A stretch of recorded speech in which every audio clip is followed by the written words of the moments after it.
Warahmatullahi wabarakatuh, anak-anak Bapak sekalian. Selamat berjumpa dengan Bapak Dasrianto, Guru IPS MTSN 3 Solok Selatan.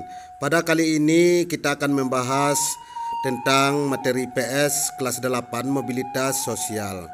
Pengertian mobilitas sosial, apa itu mobilitas sosial? Jadi mobilitas sosial adalah perpindahan posisi seseorang atau sekelompok orang dari lapisan yang satu ke lapisan yang lainnya. Mobilitas sosial berasal dari kata mobilis yang berarti mudah dipindahkan atau banyak bergerak dari suatu tempat ke tempat lainnya. Kata sosial pada istilah tersebut mengandung makna seseorang atau sekelompok warga dalam sekelompok sosial. Dan anak Bapak, kita lanjutkan bentuk-bentuk mobilitas sosial. Pertama, mobilitas vertikal atau secara ke atas, social climbing. Social climbing adalah pergerakan atau meningkat. Contohnya, seseorang karyawan yang naik jabatan sebagai kepala bagian manajer bahkan direktur perusahaan adalah contohnya mobilitas sosial ini. Nana Bapak, kita yang kedua, mobilitas vertikal artinya ke bawah atau dikatakan social sinking. Sinking adalah proses penurunan status atau kedudukan seseorang. Mobilitas ini dapat menimbulkan masalah kejiwaan seperti stres dan bahkan kegilaan bagi orang yang mengalaminya. Contohnya, seorang yang memiliki jabatan tinggi tiba-tiba menjadi miskin. Orang biasanya jadi kepala suatu bagian, sekarang diturunkan oleh bosnya. Itu dikatakan yang artinya ke bawah, social sinking. Anak Bapak, selanjutnya kita bahas masalah mobilitas horizontal.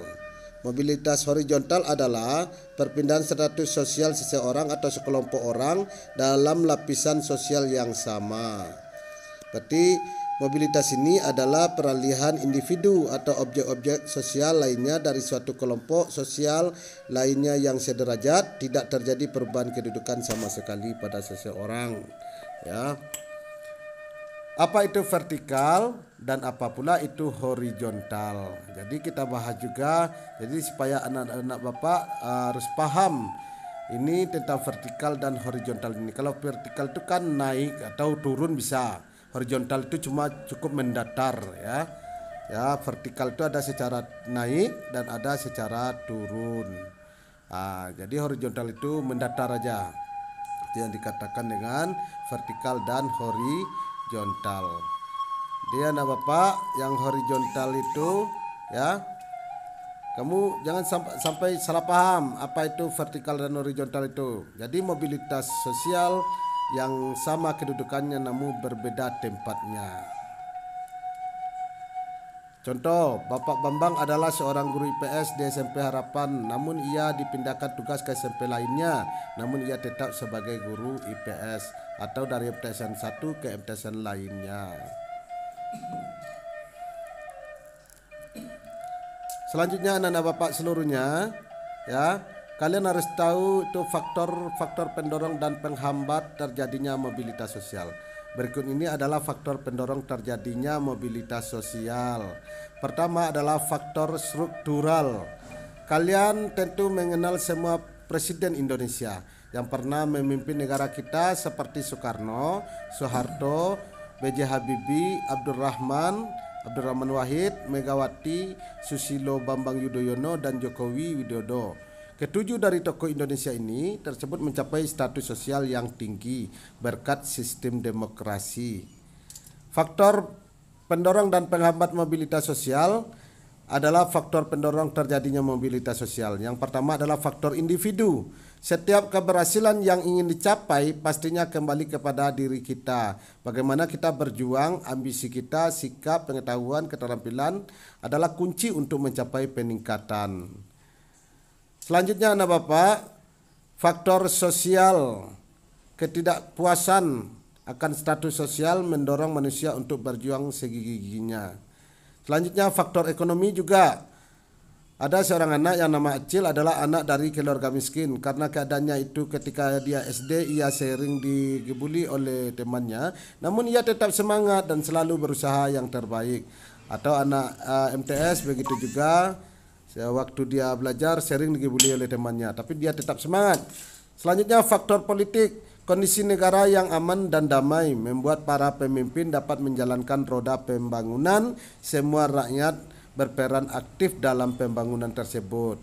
Selanjutnya, kemudahan akses pendidikan.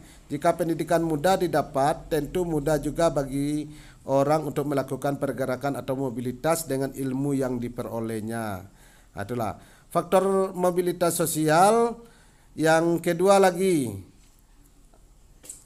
itu adalah faktor penghambat. Pertama adalah kemiskinan. Bagi masyarakat miskin mencapai status sosial tertentu merupakan hal yang sangat sulit.